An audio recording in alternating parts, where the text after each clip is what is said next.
On Monday, July the 6th, 2 days after the 250th birthday of America, 2 days after Donald Trump decided to make us look even worse to the rest of the world, the United States men's soccer team was eliminated from the World Cup in the round of 16.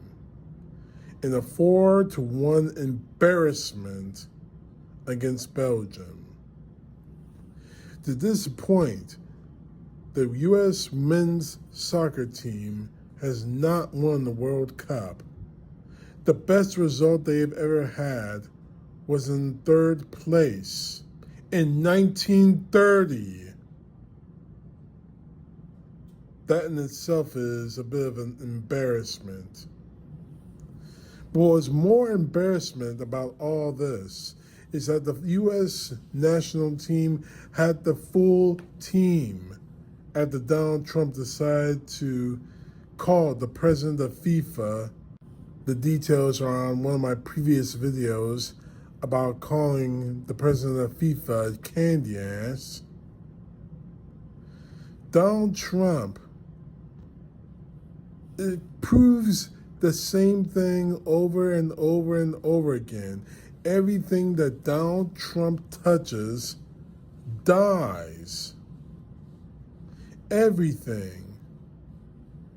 And he goes on, but this situation with Donald Trump calling the president of FIFA is no different than Trump calling the Secretary of State of the state of Georgia to try to find him votes, to swing the 2020 election his way.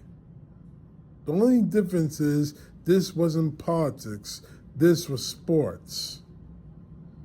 And here's the explanation from Trump as to why he did it. And in advance, I'm sorry to put you all through this, listening to this clown. But here's his explanation. I understand sports really well, really well. And that wasn't a foul. These were two great athletes that got tangled up. And this referee, who is a little bit suspect, if you check his past, I don't want to say that because I don't like to create controversy, but very suspect.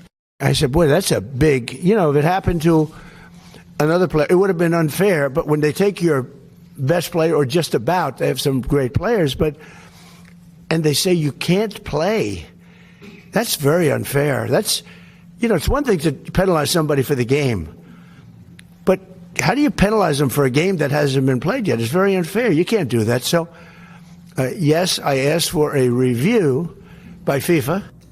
Trump, you don't know a damn thing about sports. And you obviously don't know a damn thing about soccer. You're the same person that destroyed the USFL of the 1980s because you didn't know how to market your league and you were trying to compete with the NFL. So why the hell would anyone want to listen to you when it comes to sports? You were the same person who visited the New York Knicks during the NBA Finals, and on that particular game, the Knicks lost. Yeah, they won the next couple of games that won the championship, but you being there and falling asleep during the game lost them that game, lost them the chance to sweep 4-0 against the San Antonio Spurs. And now, you have made us an international embarrassment, not only because of the fact that the United States men's team lost, but the fact is that if you had won, the World Cup would have been tainted and international fans would want your head. They already want the head of Giovanni Infantino, your best friend who gave you a fake peace prize, but you would possibly be added to that list. Here are some comments from some international soccer officials, coaches, and fans. I think it's an absolute disgrace. And Infantino, he should be ashamed of this, because I think for the sportsmanship of this game is in question here. Where to draw the line? This is the question that I ask. I have no answer to that. Where does this end now? Do we appeal if a yellow card is not a yellow card? That's a bad decision that will hurt the World Cup. And I feel also sorry for the United States, because if they win, it will always be that will hang in the balance. The criticism is well-founded. Now, bad calls by referees are a dime a dozen in any sport. They happen, and they will always keep happening. Hell, here I am, just by way of instance.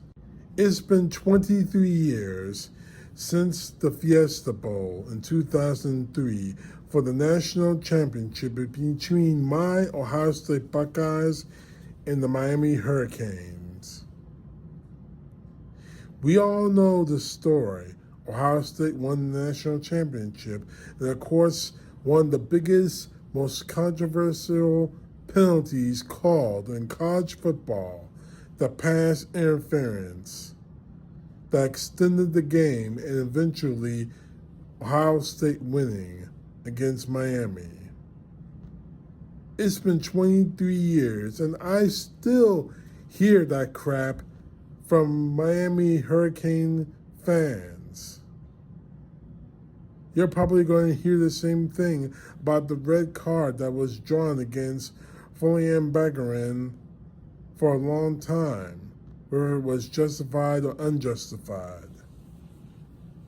I saw the game and I watched it over and over again, but we'll debate that later on.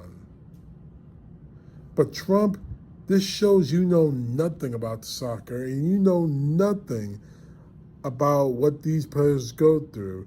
You're only doing all of this, all of it, because you're so obsessed with trying to win. You're obsessed with trying to be the best, that you want your fingers in everything. You should have stayed the hell out of this. Would they have won if he wasn't on the field? We don't know. Would the United States have won if he was there without that red card distraction? We don't know. But you should stay the hell out of it. And speaking of Florian Baccarin, there's something I really need to talk about. Because a lot of you Donald Trump supporters, a lot of you in the MAGA are forgetting something about him in particular. Florian Baccarin, and I'm sorry if I'm messing up his name, but this man, and I'm not insulting him, but this man is, are you ready for this, MAGA? Are you ready to hear what this man is? Because I don't want you getting popping a blood vessel or getting a heart attack. This man, Florian Baccarin, is a birthright citizen. Yeah, her mother was here visiting her sister in New York City, I should say. She had her ticket to return home. Home was London, although she was Nigerian. She had her ticket ready to go, about to get on the plane, except they stopped her because she was too pregnant to fly. Too pregnant to fly. And guess what? She gave birth to Florian in Brooklyn, New York City, United States of America.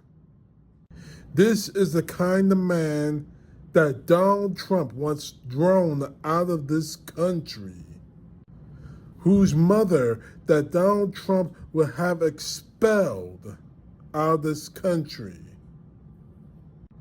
Even after the Supreme Court said, no, Donald Trump, your executive order is not legal.